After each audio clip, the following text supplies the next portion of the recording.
In the eastern tower of the royal palace, a sound echoed through the marble halls. It was a sound that had not stopped for 5 weeks.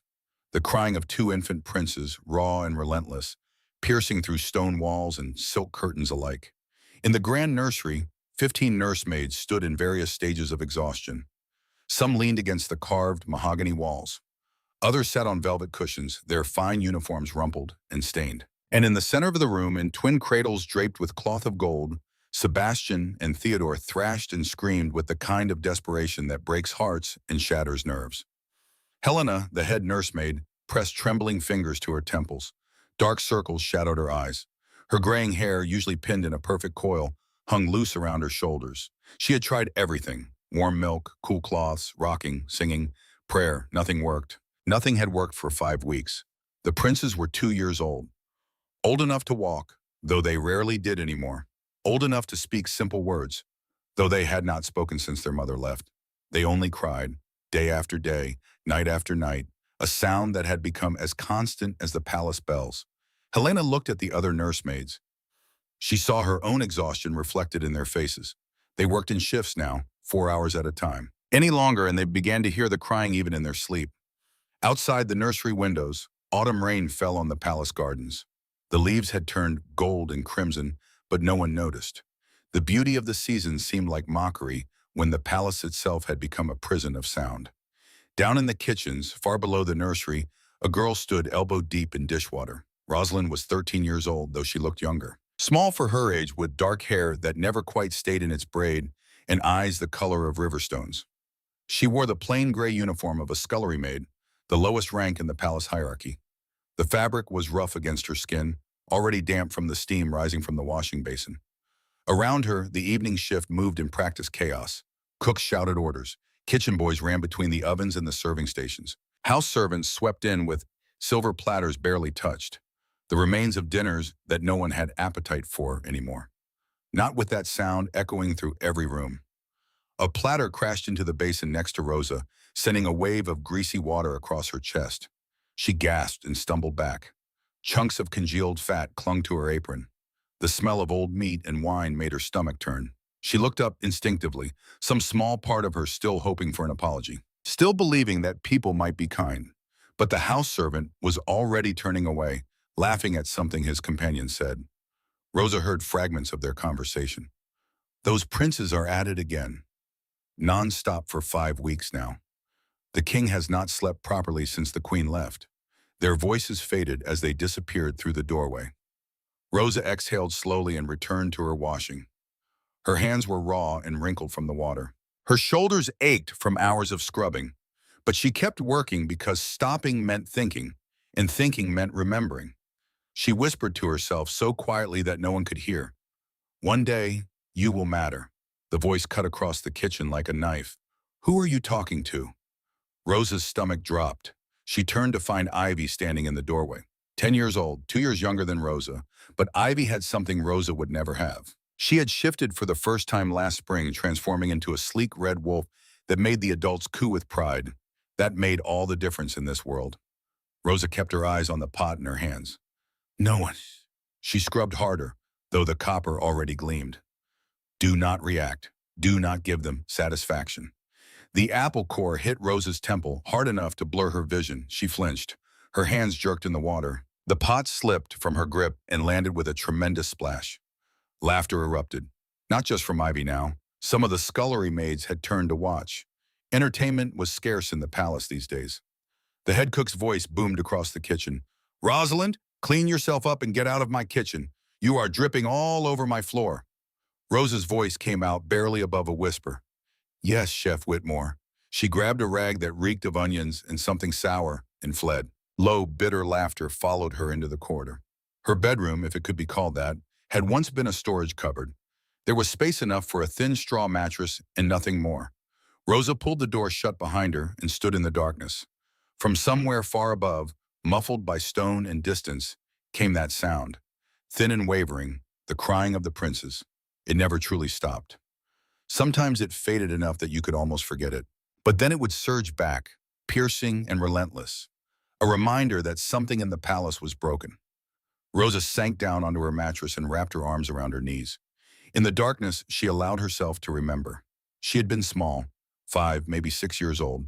Somehow she had gotten lost in the palace gardens, wandering among the rose bushes and topiary until the sun began to set and fear had crept into her small heart. And then he had appeared. King Matthias, tall and golden in the afternoon light, dressed in riding leathers. He had been returning from a hunt. Rosa remembered the way he had looked at her, not with kindness exactly, but with something that might have been curiosity. He had knelt down beside her. "What is this, a lost little thing?" His voice had been neither warm nor cold, just matter of fact. He had picked her up, and Rosa remembered feeling safe for the first time in memory. He had carried her back to the kitchens himself. She remembered Winnie's face going pale when she saw who was carrying the child. The way the king had said something about finding the girl a place here, despite her condition, despite the fact that she had no wolf. Rosa whispered into the darkness, "The king saved you." It was proof that she was not completely worthless. If a king could see some value in her, then maybe she was not nothing. Her thoughts drifted to the crisis that had consumed the palace for 5 weeks. Queen Isidora had left. The king's own mate had abandoned him and their sons. The official story was vague, something about the queen neglecting her duties, failing to care for the princes properly. But Rosa had heard the whispers. The queen had been seen crying in the corridors. The queen had begged to be allowed to hold her babies. The queen had been kept away from her own children by the king's orders. And then one night she had simply vanished. Rosa's hands curled into fists. How could a mother abandon her children? How could anyone leave those poor babies to cry themselves hoarse? The sound seemed louder suddenly, or perhaps Rosa was simply more aware of it in the suffocating darkness of her cupboard. She lay down on the mattress and closed her eyes. Tomorrow would be the same as today. The same washing, the same mockery, the same loneliness. But at least she had this small space, this place to hide. She did not know that tomorrow would change everything. The morning sun had barely crested the eastern towers when Rosa followed Winnie through the servants' corridors. Her heart hammered against her ribs with each step. She had never been to the family wing before. Servants like her, the lowest of the low, were not permitted in the royal chambers. But Winnie had woken her before dawn, her usually stern face drawn with exhaustion. "Get dressed, quickly. You are coming with me." Rosa had obeyed without question. Winnie was the only person in the palace who showed her any kindness. The head cook, a woman of 42 with iron gray hair and hands roughened by decades of work.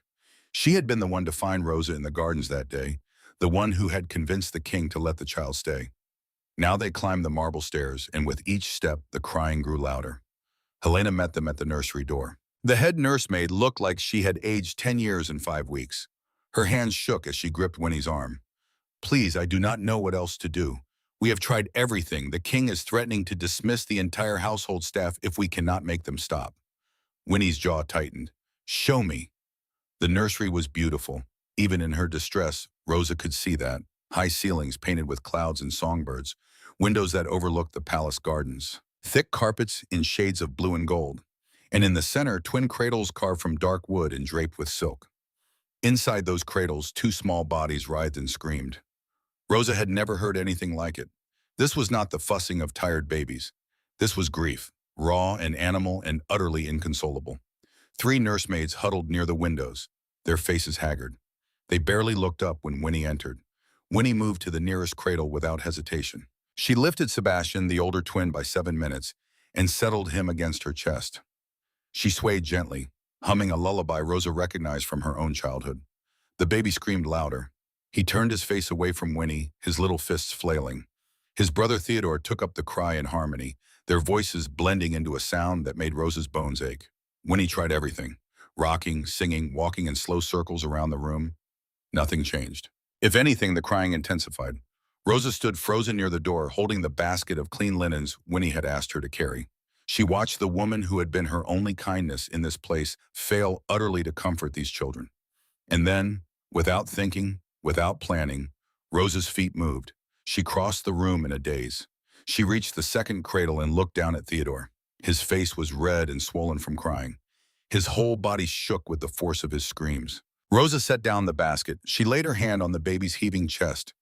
Theodore went still. His eyes popped open, wide and dark and startled. He stared up at Rosa as if he had never seen another person before in his short life. The silence was so sudden it felt like a physical thing. In Winnie's arms, Sebastian stopped crying mid-breath. He twisted in her grip, reaching toward Rosa with both hands, making small, urgent sounds that were not quite words. Rosa did not think. She simply opened her mouth and sang. It was the lullaby Winnie had sung to her when she was small, the only song Rosa knew all the way through. Her voice was thin and unpracticed, rough from years of disuse. But she sang. Theodore's breathing slowed, his tiny fist uncurled and reached for her finger. In Winnie's arms, Sebastian squirmed and whimpered, still reaching for Rosa. "Give him to me," Rosa whispered. Winnie stared at her for a long moment. Then, slowly, she lowered Sebastian into Rosa's free arm. The moment the baby settled against Rosa's chest, he sighed, a long, shuddering exhalation. His small body went soft and heavy. He pressed his face into the crook of her neck and made a sound that was almost like contentment. Theodore, still in his cradle, had not taken his eyes off Rosa's face. For the first time in 5 weeks, the royal nursery was completely, impossibly silent. Helena's voice came out strangled. "How?" Rosa could not answer. She did not know how. She only knew that these babies needed her, and she needed them just as desperately. Because for the first time in her 13 years of life, Rosalind felt chosen. The days that followed took on a rhythm that felt like magic. Rosa would slip into the nursery 3 times each day, morning, afternoon, and evening, always with Winnie or Helena present, always under the guise of helping with laundry or bringing fresh linens. But once inside, the pretense would fade. The twins would see her, and their faces would transform. Sebastian, the more outgoing of the two, would crow with delight and bounce in his cradle.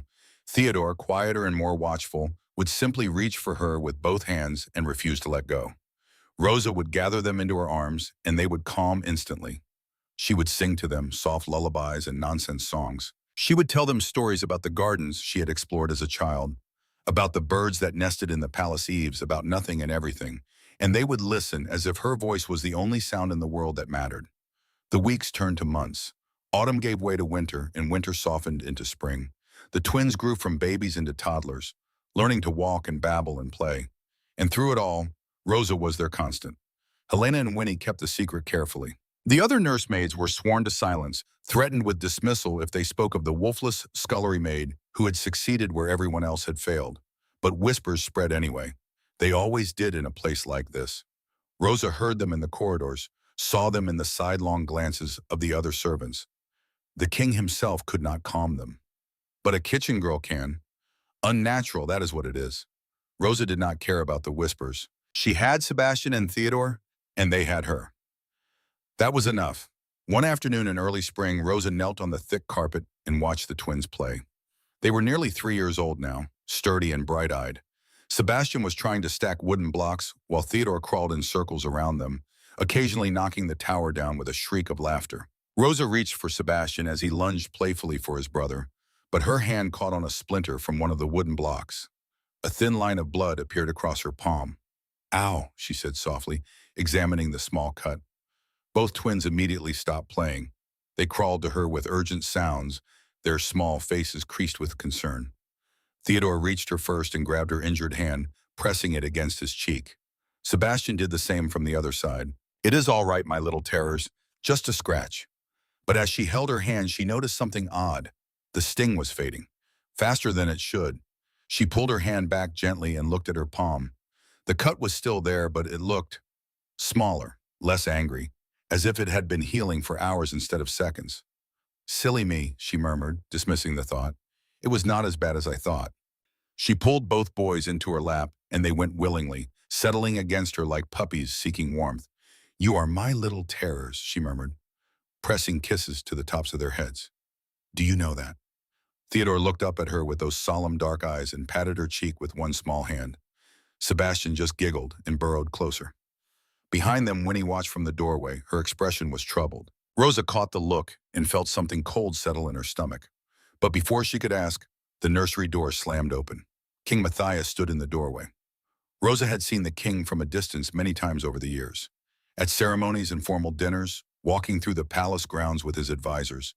But she had not been this close to him since that day in the gardens when she was small. He was tall and broad-shouldered, with golden hair that was just beginning to show threads of silver at the temples. His face might have been handsome if not for the hardness in his eyes. He wore riding leathers, as if he had just come from the stables. Those hard eyes fixed on Rosa, and the expression in them made her blood run cold. Not surprise, not confusion, recognition, and something that looked almost like satisfaction. The twins, sensing the change in atmosphere, went very still in Rosa's arms. Sebastian pressed closer to her chest. Theodore made a small, frightened sound. Matthias spoke, and his voice was soft. Too soft. Let my children go. Rosa's arms tightened instinctively around the boys. She looked to Winnie, to Helena, to anyone who might explain what was happening. But Winnie's face had gone pale as parchment, and Helena had taken several steps back. Matthias took a step into the room. I said, let them go. Rosa's voice came out small and frightened. Your Majesty, I was only helping. The princes needed, what they need, Matthias interrupted, is not to be contaminated by a wolfless servant girl who should never have been allowed near them in the first place. The words hit like physical blows. Rosa flinched, but the twins whimpered and clung tighter to her, and that gave her courage. Please. They were crying. No one else could calm them. I was just trying to help. Matthias smiled. It was not a kind smile. Oh, I know exactly what you were trying to do, child. The question is whether you know what you are. Rosa stared at him, uncomprehending. Matthias crossed the room in 3 long strides. He loomed over her, and Rosa scrambled to her feet, still holding the twins. They were heavy now, solid little bodies that made her arms ache, but she did not let go. The king's voice dropped even lower. Do you know your name, girl? Your real name? Rosa's throat felt tight. Rosalind, Your Majesty. Rosalind, he repeated. And do you know your family name? Silence. Rosa had never had a family name. She was just Rosa, just the wolfless kitchen girl. Matthias leaned closer. His breath smelled of wine and something bitter. Your name is Rosalind Evangeline, and you are my daughter. The world tilted sideways. Rosa heard the words, but they made no sense. They were sounds without meaning, impossible and absurd. She shook her head, a small, helpless gesture. I do not understand. Matthias straightened up. He looked at Winnie, who stood frozen in the doorway. Tell her. Winnie's voice came out broken. It is true, child. You are the king's firstborn, born 13 years ago to Queen Isadora. Rosa's legs gave out. She sank to the floor, the twins still clutching her. Sebastian was crying now, soft, hiccuping sobs. Theodore had buried his face in her shoulder. No, Rosa whispered. That cannot be true. Matthias began to pace. His boots made sharp sounds on the wooden floor. 13 years ago, my wife gave birth to our first child, a daughter. And the moment she was born, I knew something was wrong. There was no scent, no wolf. He spat the last word like a curse. I wanted to have the child exposed in the woods, but the queen begged. She threatened to take her own life if I harmed the babe. Rosa's vision blurred. She was shaking so hard her teeth chattered. Matthias continued, relentless. So I made a bargain. The child could live, but only as a servant, hidden among the kitchen staff where no one would know her true parentage. And in return, Isadora would give me proper heirs, children worthy of the throne. He stopped pacing and looked down at Rosa. It took 12 years, 12 years before she finally bore the twins. And even then I kept the bargain. You lived. I allowed you to exist in my palace. His voice hardened. I let you live as proof that even the defective can find purpose if they know their place. Rosa could not breathe, could not think.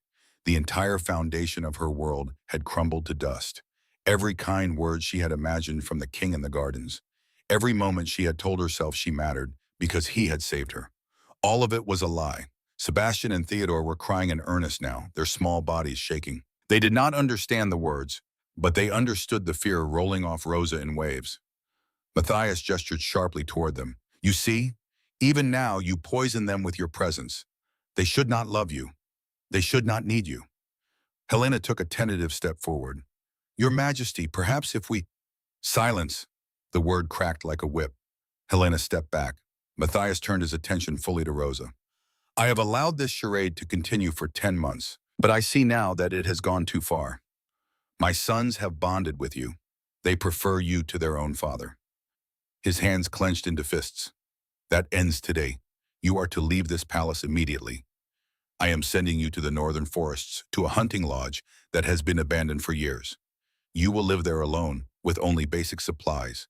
You will survive, or you will not. Rosa's voice came out as barely a whisper. You are sending me to die.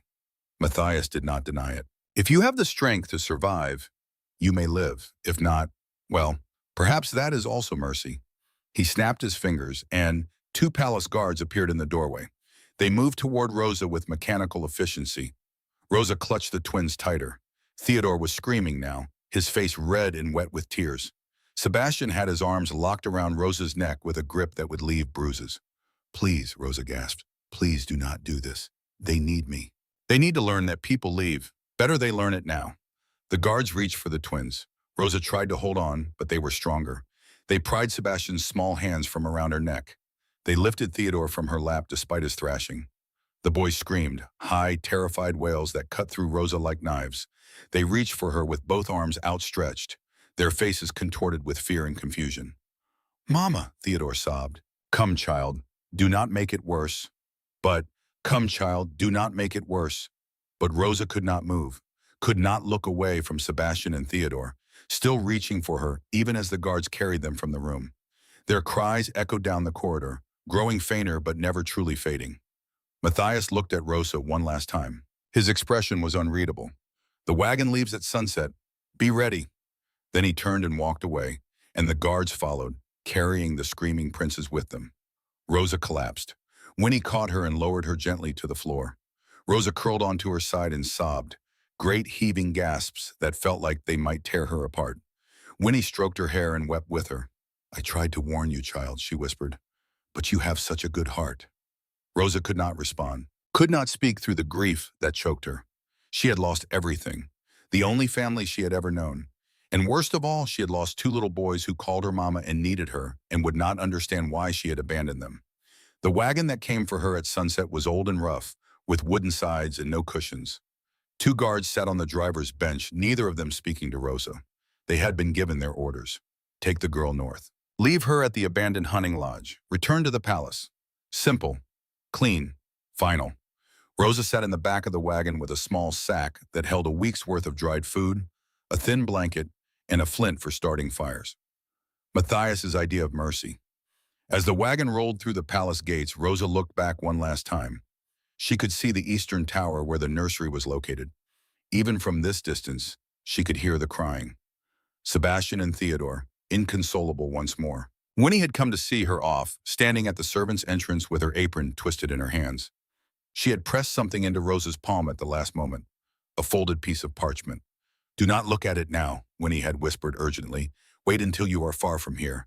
And remember, child, you are stronger than you know." Now, as the palace disappeared behind the trees, Rosa unfolded the parchment. It was a map, hand-drawn but detailed, showing the roads north from the palace. And at the top, in Winnie's careful handwriting, were words that made Rosa's breath catch.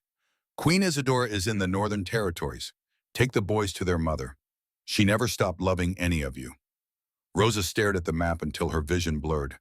Winnie had been planning this, had known it might come to this, and she had given Rosa a way forward, a purpose beyond simply surviving. But how could Rosa possibly reach the twins now? They were locked in the palace nursery, guarded and watched. And she was just one 13-year-old girl, powerless and alone. The wagon rolled on through the darkening forest. The guards up front talked in low voices about inconsequential things. They did not care that they were transporting a child to what might be her death. This was just another job. Rosa pulled the thin blanket around her shoulders and closed her eyes. She thought about Sebastian and Theodore. Imagine them crying themselves to sleep in their cradles, reaching for her in the darkness. She had failed them. The wagon hit a rut in the road. Rosa's eyes flew open, and that was when she heard it, a sound that did not belong, rustling in the underbrush beside the road. The guards heard it too. One of them called out, "Who goes there? Show yourself." More rustling, closer now. And then, bursting from the trees on either side of the road, came two small shapes. Wolf pups, barely larger than house cats, with oversized paws and fluffy coats that caught the last rays of the setting sun. Rosa's heart stopped. She knew those pups, would have known them anywhere. Sebastian and Theodore. They had shifted. At 3 years old, impossibly young, they had transformed into their wolf forms and escaped the palace to find her. The guards cursed and fumbled for their weapons. But before they could do anything, Sebastian launched himself at the nearest guard's leg and bit down hard. Theodore went for the other guard, snarling with a fierceness that should have been impossible for such a small creature. The guards shouted and swatted at the pups, but Sebastian and Theodore were relentless. They darted and snapped and made such a commotion that the horses reared in their traces. The wagon lurched violently. Rosa grabbed the side to keep from being thrown out. And then a voice cut through the chaos. Enough! Winnie stepped out of the trees. She was breathing hard, her gray hair disheveled, but her eyes were fierce. She looked at the guards. The pups have chosen. You can return to the king and tell him his sons escaped. Or you can say nothing and save your positions. Either way, you are not taking this child to die alone in the woods.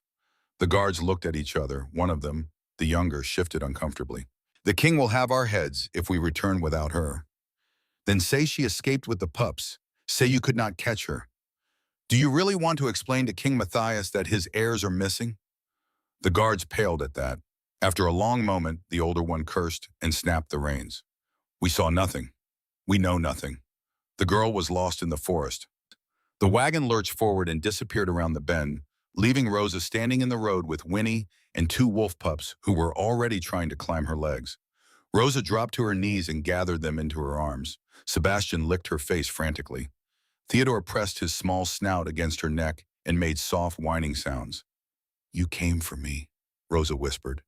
You came for me. Winnie knelt beside them and pressed a leather pack into Rosa's hands. Food, water, the map, everything you need to reach the northern territories. Come with me, Rosa begged. Please, Winnie, you are all I have. Winnie's eyes filled with tears. She cupped Rosa's face in her rough, warm hands. I cannot, child. Someone must stay behind to mislead the king, to buy you time. And besides, you are not alone. You have your brothers, and you are going to your mother. Rosa's throat closed up. She threw her arms around Winnie and held on tight. I love you, she whispered. You were the only mother I ever knew. Winnie pressed a kiss to Rosa's forehead. And you were the daughter of my heart. Now, go to Isadora. She has been waiting 13 years for this moment. Winnie pulled back and stood. She pointed north. Follow the map. Stay off the main roads. And whatever happens, keep those boys safe. Rosa nodded, unable to speak. Winnie looked at her one more time, her face full of love and sorrow and fierce pride. Then she turned and walked back into the trees, heading toward the palace and whatever fate awaited her there. Rosa watched until she disappeared from sight. Then she looked down at Sebastian and Theodore, who had shifted back to their human forms and were clinging to her legs, naked and shivering in the cool evening air. She wrapped the blanket around them both and picked them up, one on each hip. They were heavy, but she had grown strong from 10 months of carrying them. She looked north, toward the darkening forest and the long journey ahead, toward a mother she had never known, toward hope. All right, my little terrors, she whispered. Let us go home. And with the map clutched in one hand and two precious lives in her arms, Rosalind took her first steps into the unknown. Behind her, the last light faded from the sky. Ahead, the forest loomed dark and endless. But for the first time in her life, Rosa was not afraid. She had purpose. She had family. And somewhere in the north, a queen was waiting for her children to come home. The forest at night was a different world. Rosa had never been beyond the palace grounds. Her entire life had existed within stone walls and manicured gardens. Now she stood at the edge of wilderness so vast and dark, it seemed to swallow the stars themselves. Sebastian and Theodore clung to her, one on each hip. They had shifted back to human form shortly after Winnie left, and now they shivered against her chest despite the blanket wrapped around them. They were too young to understand what was happening. They only knew they were cold and frightened and far from everything familiar. Rosa looked at the map by moonlight. The lines and symbols that had seemed clear in Winnie's hand now looked like meaningless scratches. North, Winnie had said. Follow the map north. But which direction was north? Rosa chose a direction that felt right and began walking. The pack on her back held food for perhaps a week if she was careful. The blanket kept the boys warm, but did little against the chill seeping into her own bones. And with each step deeper into the trees, the certainty that had filled her when Winnie handed her the map began to fade. By the time the first hints of dawn touched the sky, Rosa's legs trembled with exhaustion. Sebastian had fallen asleep against her shoulder. Theodore dozed fitfully, whimpering in his sleep.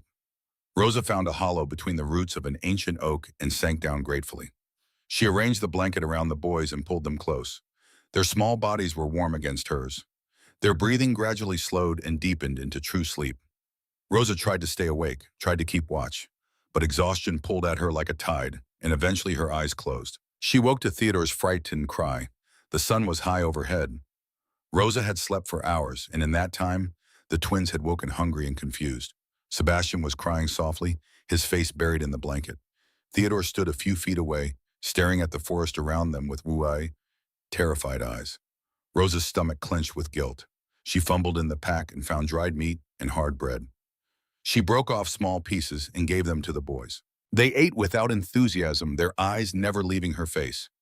"It is all right," Rosa whispered, though she did not believe it herself. "We are going to find your mama. She is waiting for us." Sebastian looked up at her with those solemn dark eyes. "Mama." The word broke Rosa's heart. She pulled him close and kissed the top of his head. "Your real mama, Queen Isadora. She has been waiting so long to see you." She did not know if they understood. They were so young. But they seemed to take comfort in her voice, and that was something. Rosa consulted the map again. In daylight, she could see more details. A river that ran north through the forest. If she could find that river, she could follow it. She gathered the boys in the pack and set off again. The first day passed in a blur of endless trees and growing hunger. Rosa tried to ration the food, but the boys were too young to understand waiting. They cried when they were hungry, and Rosa could not bear to hear them cry. So she gave them what they needed and tried not to think about what would happen when the supplies ran out. By nightfall, she still had not found the river. The second day was worse. Rosa woke to find Sebastian burning with fever. His small body radiated heat. He cried weakly and would not eat. Theodore pressed close to his brother, making distressed sounds. Rosa had no medicine, no knowledge of herbs or healing. She could only hold Sebastian and pray that the fever would break. But as the day wore on, he grew hotter. His cries became weaker, and Rosa felt the first real tendrils of despair creeping into her heart. She had been so foolish. What had made her think she could do this? She was 13 years old with no survival skills and two babies who depended on her completely. She had no idea where she was going, no idea if the river even existed or if she was walking in circles. As the sun began to set on the second day, Rosa sank down beneath a massive pine tree and allowed herself to cry. Great silent swims that shook her whole body. Sebastian lay limp in her arms. Theodore curled against her side and patted her face with one small hand, trying to comfort her the way she had so often comforted him. That was when she heard the howl, distant at first, then closer, then all around. Wolves, not the shifter wolves of the palace, controlled and civilized. These were wild things, predators who hunted in packs and showed no mercy to the weak. Rosa scrambled to her feet, clutching Sebastian. Theodore shifted instantly into his wolf pup form, sensing danger. His small body pressed against Rosa's legs, and he made a sound that was trying to be a growl but came out more like a squeak. Through the trees, amber eyes gleamed in the fading light. One set, then two, then five. The wolves emerged from the shadows. They were massive, their shoulders level with Rosa's waist. Their teeth caught the last rays of sunlight as they snarled. Rosa backed up against the pine tree. There was nowhere to run, nowhere to hide. She held Sebastian tighter and felt his fevered body shake with fear. The largest wolf, a gray beast with scars across its muzzle, took a step forward. Rosa closed her eyes and prayed for the first time in her life, not for herself, for Sebastian and Theodore, that someone would find them, that somehow they would survive this. The attack came with a sound like thunder, but it was not the wild wolves attacking Rosa. From the darkness between the trees, another wolf exploded into the clearing. This one was even larger than the gray leader, with a coat of deep brown and gold. Old scars marked its flanks and face, evidence of battles fought and survived. The wild wolves turned toward this new threat. The gray leader snarled a challenge. The brown wolf did not hesitate. It launched itself at the gray with such speed and power that the impact sent both animals rolling across the forest floor. The other wild wolves circled, looking for an opening to attack. Rosa watched in frozen horror as the brown wolf fought with savage efficiency.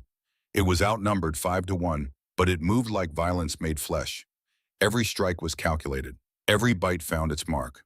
One of the wild wolves lunged for the brown wolf's exposed flank. The brown wolf twisted impossibly fast and caught the attacker by the throat.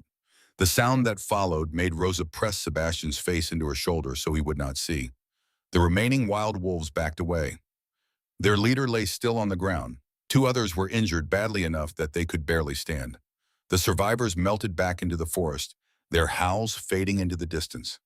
The brown wolf stood in the center of the clearing, breathing hard. Blood matted its fur, though Rosa could not tell how much was its own and how much belonged to its enemies. Slowly the wolf turned toward Rosa. Golden eyes met hers. There was intelligence in that gaze, something more than animal instinct. Rosa's breath caught. A shifter. It had to be. The wolf's body began to change. bones cracking and reforming, fur receding. Within moments, a man stood where the wolf had been. He was perhaps 45 years old, tall and broad-shouldered, with dark hair streaked heavily with gray. Scars marked his face and arms, pale lines against sun-weathered skin. He wore simple clothes, a hunter's leathers that had seen better days. He looked at Rosa for a long moment. Then his gaze dropped to Sebastian in her arms, and Theodore still pressed against her legs in wolf pup form. His expression shifted from wariness to something that looked almost like recognition. "Well," he said, and his voice was deep and rough from disuse, "this is unexpected." Rosa found her voice, though it came out small and frightened. "Thank you for saving us." The man moved closer and Rosa instinctively took a step back. He noticed and stopped, holding up his hands in a gesture of peace. "Easy, little one. I did not fight off a pack of wild wolves just to hurt you myself." He tilted his head, studying her face. "Though I am curious what a child is doing alone in these woods with two royal pups." Rosa's eyes widened. "You know what they are?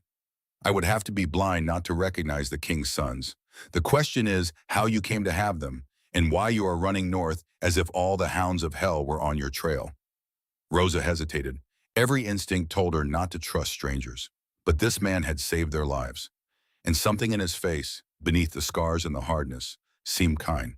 "We are trying to reach Queen Isadora," she said quietly, "in the northern territories." The man's expression changed. Something flickered across his face too quickly for Rosa to identify. Surprise, pain, longing. "Isadora," he repeated softly. Then he shook himself and looked at Rosa more sharply. "What is your name, child?" "Rosalind, Rosa." "And how old are you, Rosa?" 13. The man cursed under his breath. He ran a hand through his graying hair and looked up at the darkening sky as if searching for answers there. 13 years old, alone in the forest with two babies and no supplies to speak of. He looked back at her. "Do you even know where you are going?" Rosa pulled out the map with her free hand. The man took it, studied it for a moment, then handed it back. "You are lost. This river you are looking for is west of here. You have been walking in circles." Rosa's eyes filled with tears. She had known it, had felt it in her bones, but hearing it confirmed made the despair wash over her fresh and new. The man sighed. "My name is Barnaby. I live about an hour's walk from here. The boy in your arms has a fever and needs rest. Come with me. Get him well. Then we will talk about your journey north." Rosa looked down at Sebastian. His fever had not broken. If anything, he felt hotter than before. Theodore whined and pressed harder against her legs. "Why would you help us?" Rosa asked. Barnaby's expression softened slightly. "Because a long time ago, I knew someone who would never forgive me if I left children to die in the woods." He paused. "Especially royal children." He turned and began walking. After a moment, Rosa followed. Barnaby's home was a small cabin built against the side of a rocky hill. Moss grew on the roof, the windows were shuttered tight, but inside it was warm and surprisingly clean. Barnaby lit a fire in the stone hearth and gestured for Rosa to sit. She settled onto a worn but comfortable chair and held Sebastian close. Theodore shifted back to human form and climbed into her lap beside his brother. Barnaby moved around the cabin with practiced efficiency. He put a kettle on the fire. He pulled blankets from a chest and draped them over Rosa's shoulders. He brought water and clean cloths and showed Rosa how to bathe Sebastian's fevered skin. "He needs willow bark tea," Barnaby said, "for the fever. I have some dried." He made the tea and helped Rosa coax small sips into Sebastian's mouth. The boy coughed and whimpered but swallowed. Slowly, carefully, the fever began to break. By the time dawn touched the windows, Sebastian was sleeping peacefully. His skin was cool to the touch. His breathing was deep and even. Rosa sagged with relief so profound it made her dizzy. Barnaby sat across the fire from her, watching. His expression was unreadable. "Rest," he said quietly. "You are safe here. We will talk when you wake." Rosa wanted to protest, wanted to stay alert and watchful, but exhaustion pulled at her like a physical weight. Her eyes closed. The last thing she saw before sleep claimed her was Barnaby's scarred face, lit by firelight, looking at her with something that might have been recognition. Rosa woke to the smell of cooking meat. Sunlight streamed through the cabin windows. Sebastian and Theodore were awake, sitting on the floor and playing with carved wooden animals that Barnaby must have given them. They looked healthy, happy. The fever was gone. Barnaby stood at the hearth, turning a rabbit on a spit. He glanced over his shoulder when Rosa stirred. "About time. You slept 14 hours. Rosa sat up, her muscles stiff and aching. The boys, Are fine, fed them breakfast hours ago. They have been playing ever since.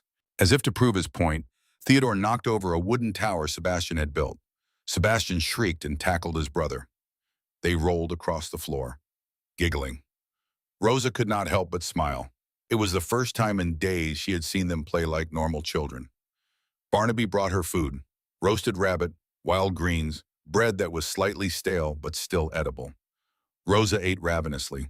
When she finished, Barnaby sat across from her. Now, tell me the truth, all of it. Rosa hesitated, but something about Barnaby's steady gaze made her want to trust him. So she told him everything.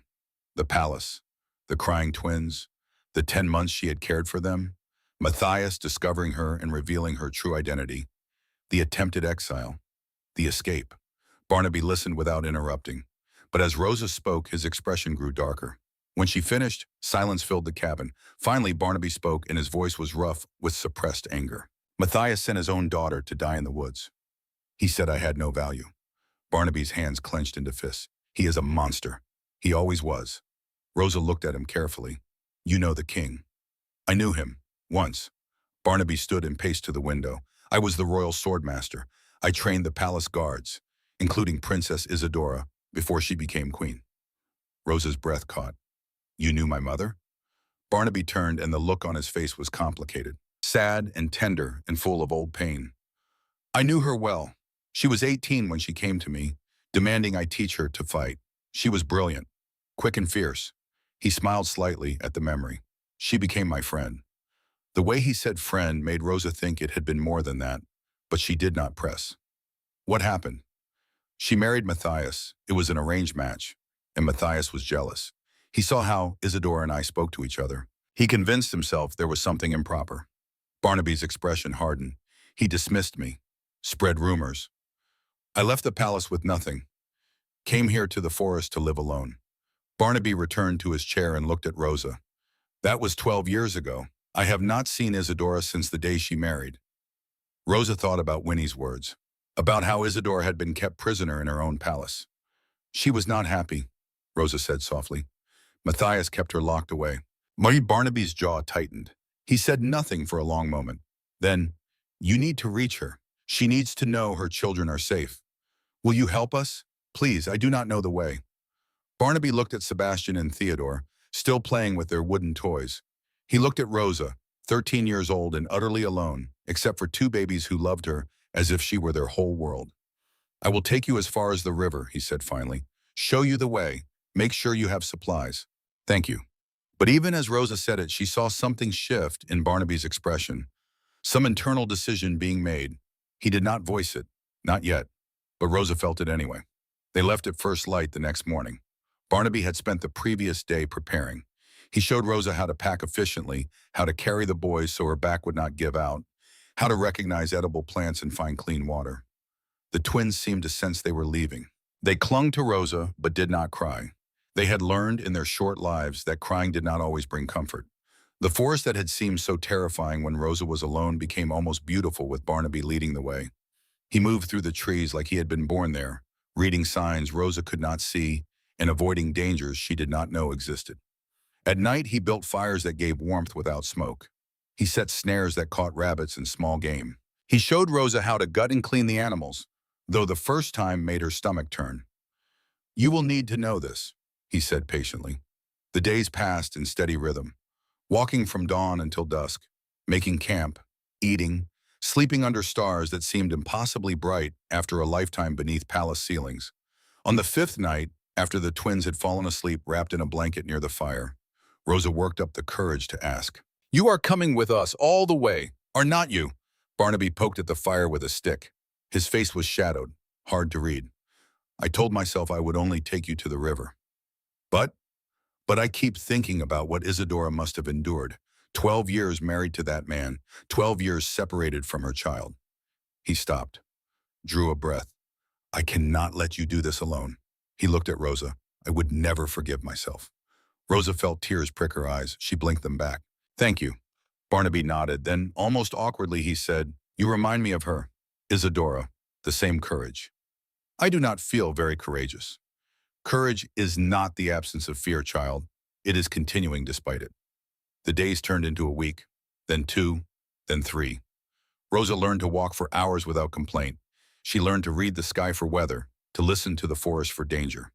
She learned that she was stronger than she had ever known. The twins grew comfortable with the journey.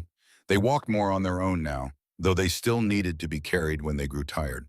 They learned to shift between forms easily, running ahead as wolf pups to explore, then bounding back to Rosa's side. At night, Barnaby told stories. Not grand tales of heroes and battles, but small stories. About the trees they passed, the animals they saw, the way the forest changed with the seasons.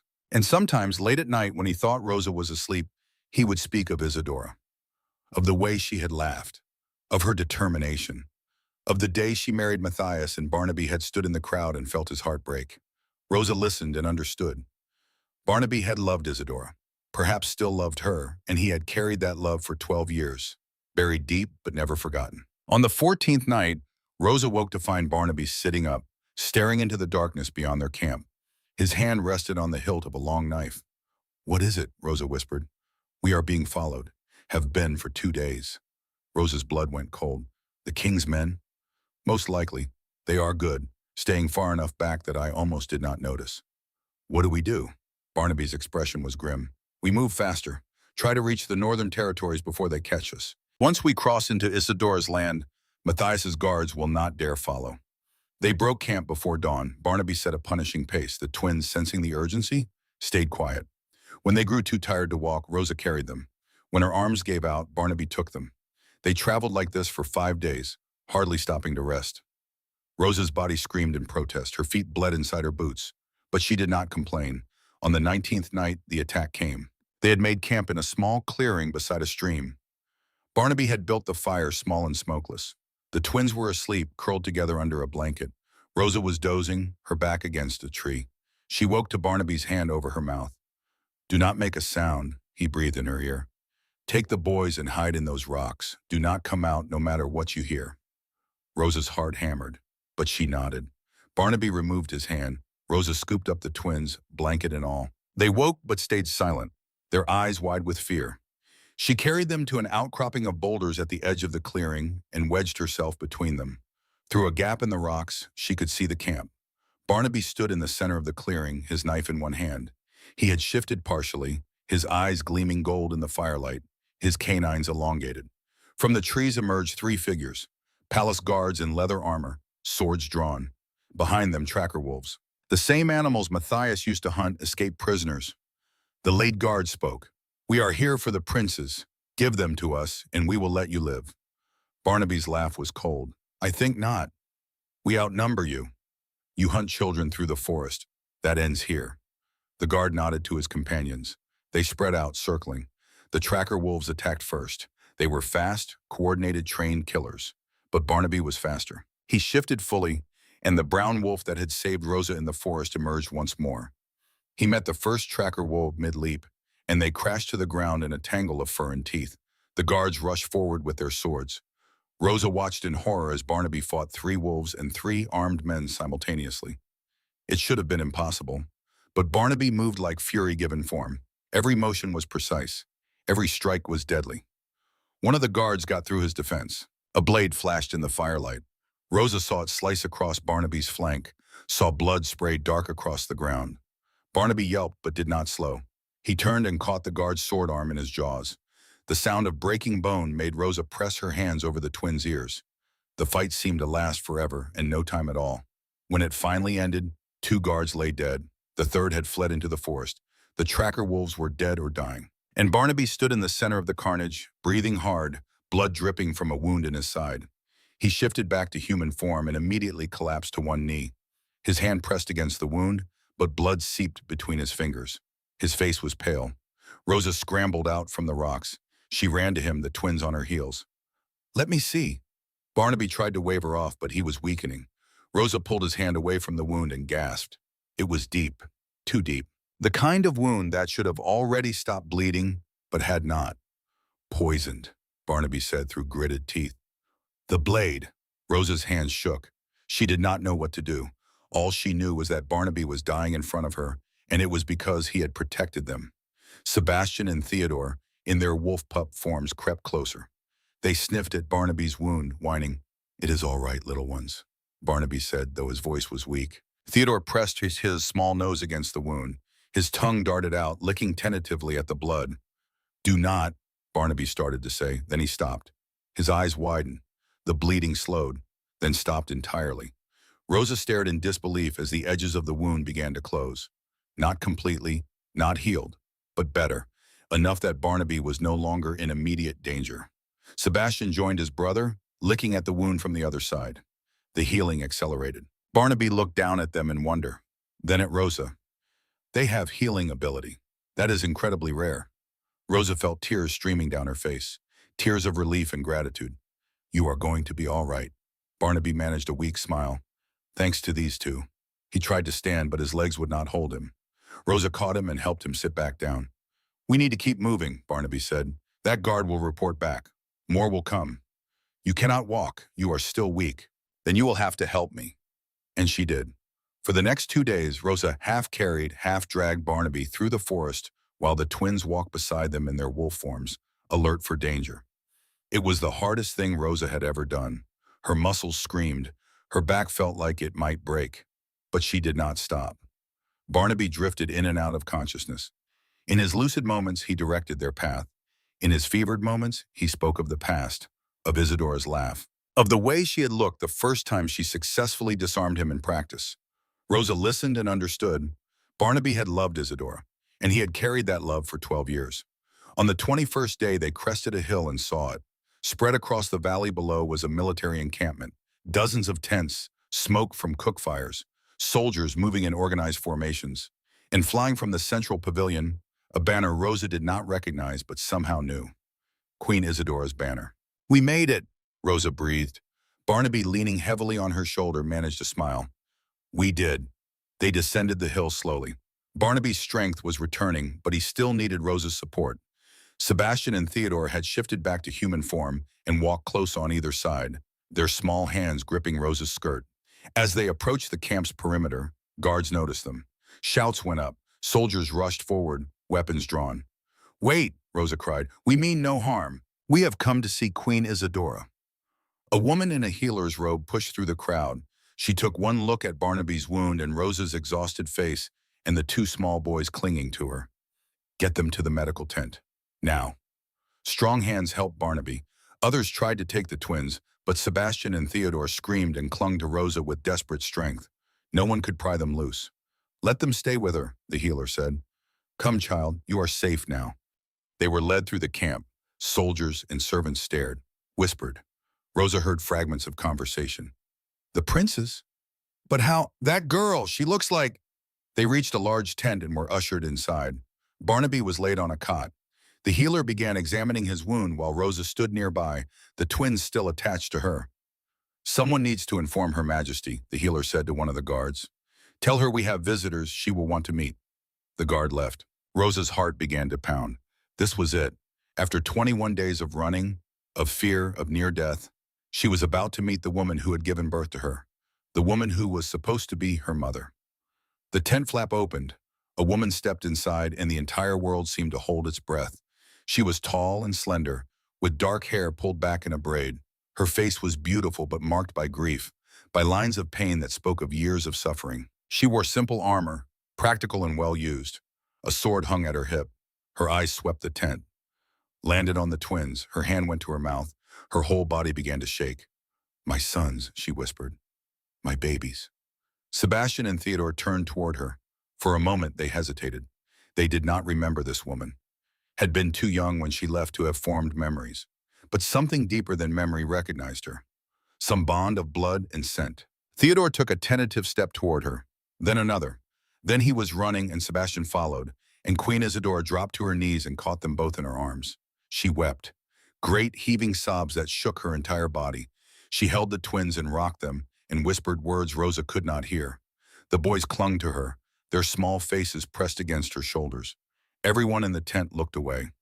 This moment was too private, too sacred for strangers to witness. But Isadora's eyes opened. Through her tears, she looked past the twins, looked at Rosa. Their gazes met.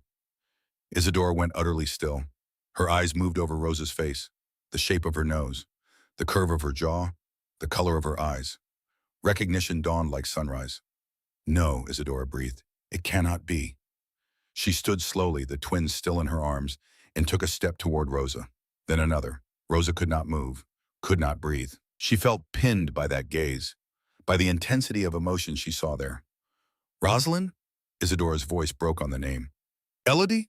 The tent flap opened again. Winnie stepped inside, breathing hard. Her clothes were travel-stained. Her face was bruised. But she was alive. Winnie! Rosa gasped. The older woman smiled through tears. I escaped the palace 3 days after you left, child. Rode hard to get here. She looked at Isadora. Your Majesty, this is... I know who she is. Isadora's voice was barely a whisper. She took another step toward Rosa, close enough now to touch. Her hand reached out, trembling, and cupped Rosa's cheek. You have your father's eyes, she said softly. But everything else, you are all mine. Tears streamed down her face. 13 years I have waited, and now you are here. You brought my sons home. Rosa's own tears fell hot and fast. I did not know. I did not know you were my mother. I did not know you wanted me. Isadora made a sound like a wounded animal. She pulled Rosa into her arms. The twins pressed between them and held on with a strength that spoke of 13 years of longing. I wanted you every day, she whispered fiercely. Every moment. I never stopped wanting you. I never stopped loving you. Rosa collapsed against her, against this woman who was a stranger but also the person she had been searching for her entire life without knowing it. Around them, the people in the tent quietly withdrew. Even Winnie, though she stayed near the entrance, giving them privacy but ready if needed. Isadora held Rosa and the twins, her children, all three of them together for the first time in 13 years.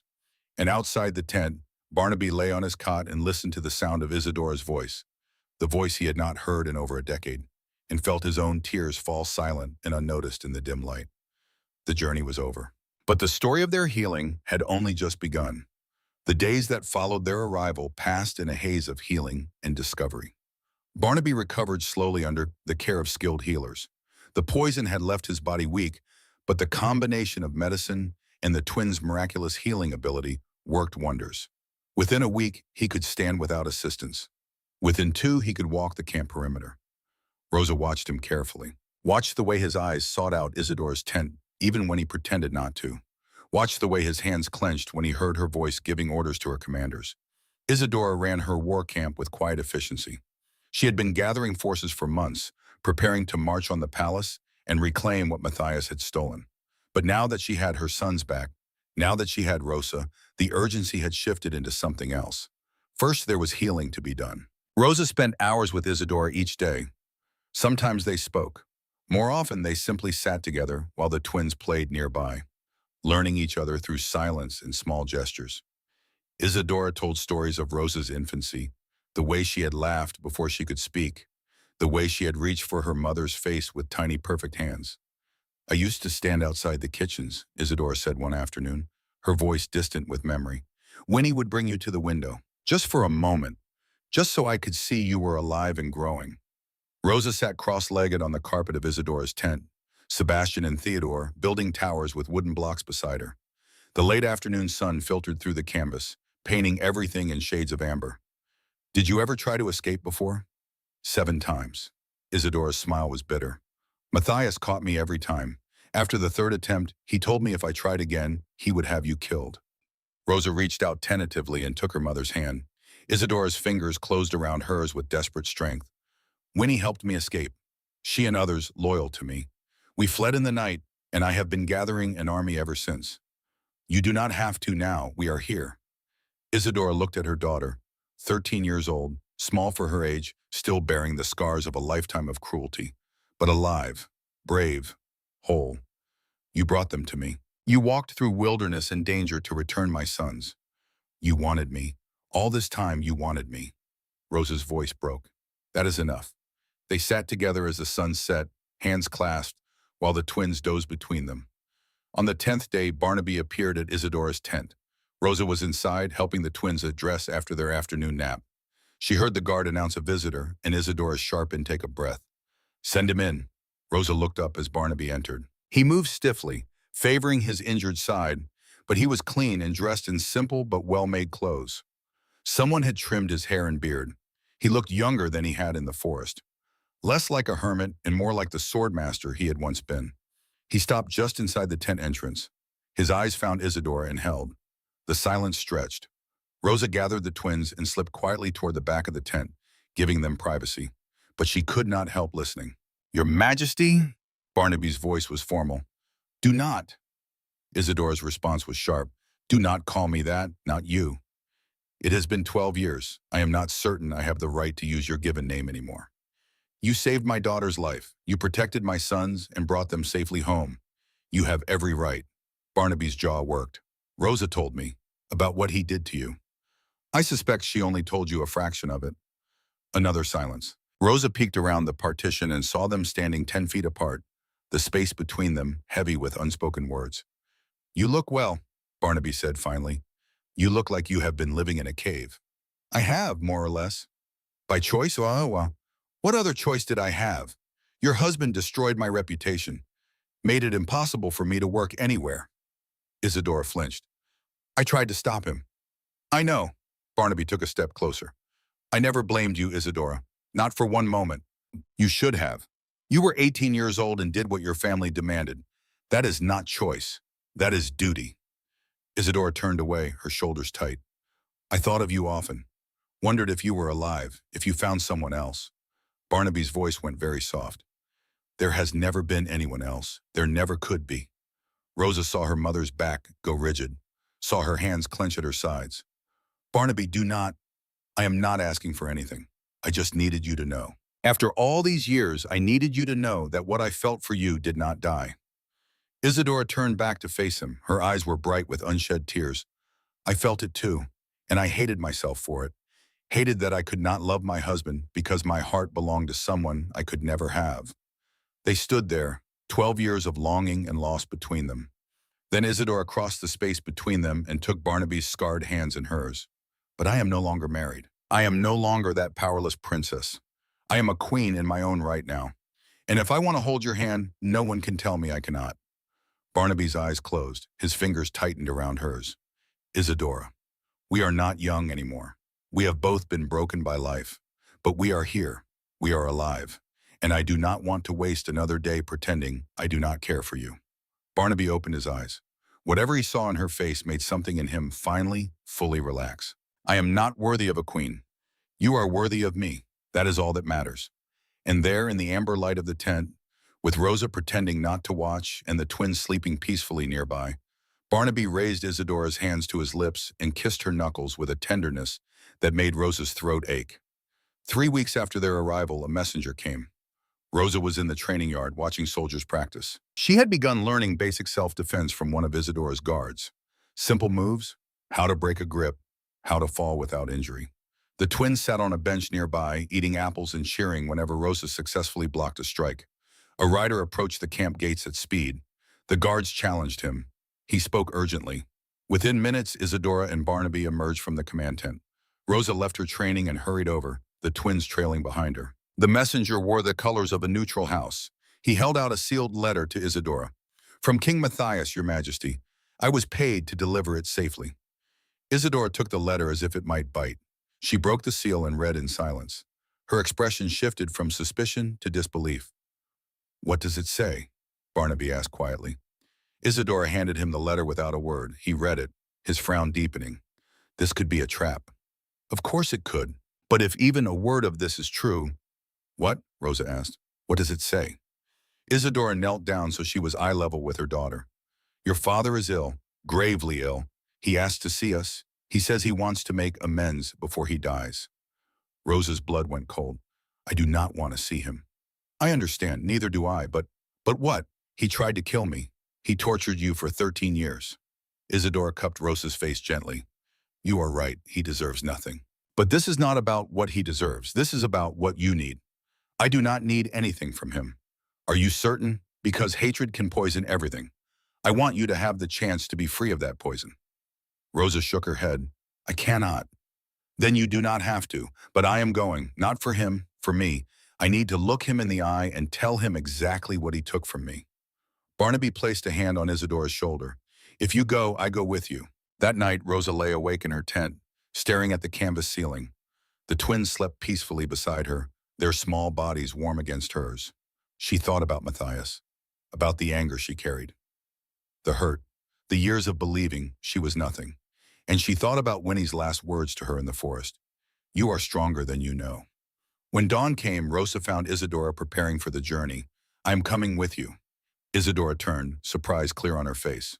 Rosa, you do not have to. I know I do not have to. I want to. I need to face him. Not for him, for me. Isadora studied her daughter's face. Then she nodded slowly. All right, but the twins stay here.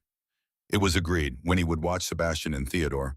Barnaby would accompany Isadora and Rosa, and they would ride to the palace under flag of truce. The journey took 4 days. When the palace came into view, Rosa felt her chest tighten. It looked smaller than she remembered. Less grand, more like a prison. They entered through the main gates under heavy guard. Matthias had indeed called for a truce, but his soldiers watched them with wary eyes. Barnaby kept his hand on his sword hilt the entire way.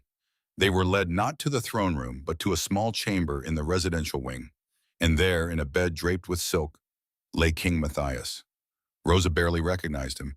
He had aged a decade in the months since she had seen him. His golden hair was streaked with white. His face was gaunt and pale. His hands trembled with palsy. He looked up as they entered. His eyes found Isadora first. You came. I came to hear what you have to say. Matthias's gaze shifted to Barnaby. Something flickered across his face. Shame, perhaps. The swordmaster. I should have known you would find her again. Barnaby said nothing. Then Matthias looked at Rosa. His expression crumbled. Rosalind. Rosa stood frozen. All the words she had planned died in her throat. I do not expect forgiveness, Matthias said, his voice weak. I know what I am. Then why ask us here? Isadora's voice was hard. To tell you the truth, all of it. He gestured weakly to chairs nearby. After a moment's hesitation, Isadora sat. Barnaby remained standing, Rosa perched on the edge of the chair, ready to flee. Matthias closed his eyes. When you were born, Rosalind, I was terrified. A seer had told me my first child would bring down my reign. So when you were born without a wolf, I convinced myself the prophecy was wrong. He opened his eyes. But I was wrong. The prophecy was not about power. It was about love. The moment Isadora held you, she loved you more than anything in this world. More than me, and I could not bear it. His voice broke. I was jealous of my own infant daughter. So I took you from her. I told myself it was mercy. But the truth is, I wanted you to suffer. I wanted to prove that you were nothing. Isadora made a sound of disgust. Matthias continued, Every day for 13 years I knew where you were. I watched you grow, watched you be mocked and beaten, and I told myself you deserved it. Tears ran down his wasted face. Then you saved my sons. You did what no one else could, and it drove me mad, because it meant the prophecy was true. You were stronger than me, braver. So you tried to kill me. I tried to send you away where I would never have to see the proof of my own cruelty. He looked at Isadora. You brought our children back together. You did what I spent 13 years trying to prevent. He closed his eyes again. The prophecy has come true. My reign is over. I abdicated 3 weeks ago. I have nothing left except this dying body and the weight of everything I destroyed. Silence filled the room. Rosa felt tears on her face but did not know when they had started falling. Why are you telling us this? Isadora asked. Because I want you to know it was never about you. My cruelty, my jealousy, it was all mine. You were perfect. The failure was always mine. He looked at Rosa. You deserved a father who cherished you. Instead, you got a monster. And despite everything, you became someone worthy, someone brave and kind and strong. His voice dropped to barely a whisper. I am sorry. I know those words mean nothing, but I am sorry. Rosa stood abruptly. The chair scraped against the floor. She moved toward the door, then stopped. She turned back. For 13 years, I believed I was worthless because you told me I was. Her voice shook but did not break. You almost destroyed me, and you are right. Sorry means nothing. It does not give back the years you stole. Matthias bowed his head. Rosa took a breath. But I am not going to let hatred for you poison the rest of my life. So yes, I forgive you. Not because you deserve it, because I deserve to be free of you. She turned to Isadora. Can we go home now?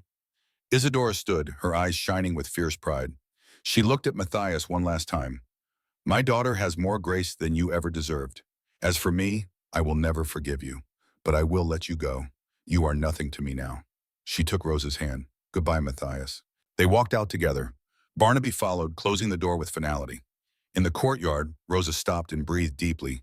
The air tasted of freedom. Isadora pulled her close. "I am so proud of you." Rosa leaned into her mother's embrace and let herself be held. The journey home was lighter somehow, as if leaving the palace had lifted a weight Rosa had not known she was carrying. They rode back to the camp. With Matthias abdicated and his brother ruling, Isadora had no need for an army.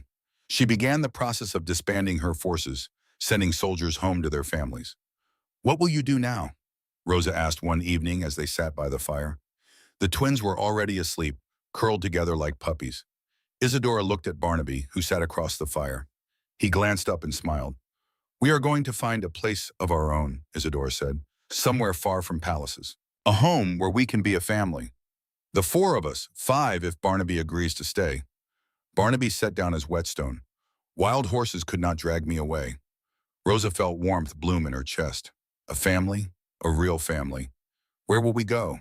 "There is a valley 2 days north of here. Good land, a river for fishing. We could build something there." And they did. 18 months after their escape from the palace, the house was finished. It was not grand. Just a large, sturdy home built of wood and stone with wide windows that let in sunlight in a garden where vegetables grew in neat rows. Winnie had come with them, of course. She ran the household with the same efficiency she had once run the palace kitchens. But here she smiled more, laughed more. The twins, now nearly 4 years old, had grown strong. They ran through the forest with the confidence of children who knew they were loved. They shifted between human and wolf forms as easily as breathing.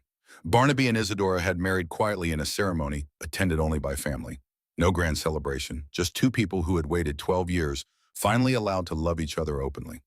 Rosa watched them sometimes, saw the way they moved around each other with unconscious synchronicity. The way Barnaby's hand would find Isadora's shoulder as he passed.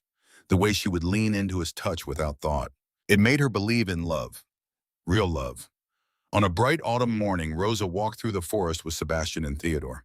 They were hunting for mushrooms, a task that had devolved into the twins racing each other between trees while Rosa followed. She was 14 and a half now, taller than she had been, stronger. Her hair was longer, braided down her back. She wore sturdy clothes made for work and play. She was happy, genuinely deeply happy. The twins had shifted to wolf form and were play fighting in a clearing ahead. Rosa smiled and moved to join them when she heard Sebastian yelp. Not a playful sound, a sound of pain and fear. Rosa ran. She burst into the clearing and saw Sebastian on the ground, his small wolf body twisted at an odd angle. A heavy branch had fallen from the tree above, pinning his hind leg. Theodore was trying to push the branch off, whining desperately. Rosa dropped to her knees beside them. "It is all right, I am here." She examined the branch. It was too heavy for her to lift alone. And Sebastian's leg, she could see it was broken. Sebastian whimpered and tried to crawl toward her. "Do not move, baby. Please." Theodore shifted to human form and threw his small arms around Rosa, crying, "Brother hurt. Make better." "I know, sweetheart, but I need you to be brave. Can you run back to the house and get Mama and Barnaby?"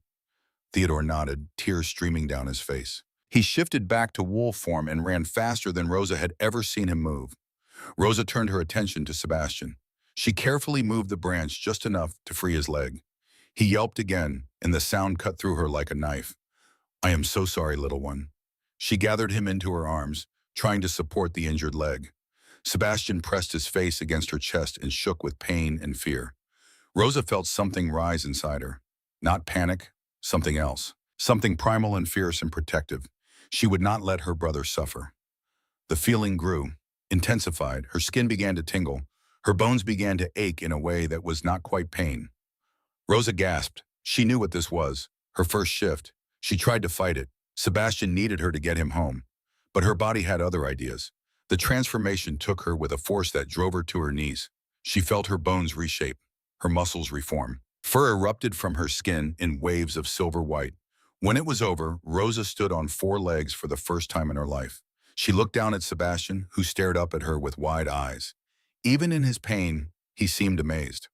Rosa, now a silver wolf larger than she had expected, carefully picked Sebastian up by the scruff of his neck, the way a mother wolf would carry her pup. She set off toward home at a loping run. It felt natural, right, as if this form had been waiting inside her all along. She reached the house to find everyone pouring out. Isadora, Barnaby, Winnie. Theodore running ahead, still crying. Rosa shifted back to human form as she laid Sebastian on the ground. The transformation was easier this time. Instinctive. His leg is broken. Barnaby knelt beside Sebastian and examined the injury with experienced hands. It is bad, but not beyond healing. We need to set it. He looked at Isadora. She nodded and knelt on Sebastian's other side. Together they worked to set the bone while Sebastian whimpered. Theodore pressed against Rosa, and she held him tight, whispering comfort. When it was done, Barnaby wrapped the leg carefully. He will heal. Give it a few weeks. Sebastian had shifted back to human form and now lay exhausted in Isadora's arms. She held him close and rocked gently.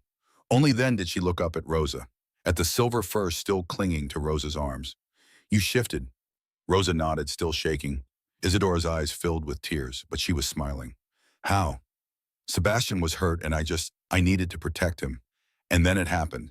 Winnie stepped forward and cupped Rosa's face in her worn hands. Your wolf was always there, child. It just needed love to wake it up. Barnaby placed a hand on Rosa's shoulder. A silver wolf. Do you know how rare that is? Isadora stood, still holding Sebastian. She looked at her daughter with eyes full of pride and wonder. It means you are exactly who you were always meant to be. Not broken, just waiting for the right moment to bloom. That evening, after Sebastian had been put to bed with Theodore curled protectively beside him, the family gathered around the fireplace. Rosa sat between her mother and Barnaby, feeling Winnie's presence behind her chair like a blessing. In the house behind them, a baby cried, not Sebastian or Theodore. A new sound, the sound of the infant daughter Isadora had given birth to 3 months ago. A little girl with Barnaby's gray eyes and Isadora's dark hair. Barnaby emerged with the baby in his arms. I believe someone wants her big sister. Rosa took the baby and held her close. Little Mara, named for the woman who had helped them all escape. She settled against Rosa's chest and sighed contentedly. Rosa looked at her family, at Isadora and Barnaby standing close, at Winnie watching from the doorway, at the house full of love and hope. This was not the life she had dreamed of in that palace cupboard. It was better, because she had learned the most important truth. She was not defined by what others thought of her. She was defined by her choices, by her courage, by her capacity to love and forgive and grow. She was Rosalind, daughter, sister, silver wolf, survivor. She was enough. She had always been enough. And in the silver moonlight, with her family around her and the future stretching bright before her, Rosa finally, fully believed it.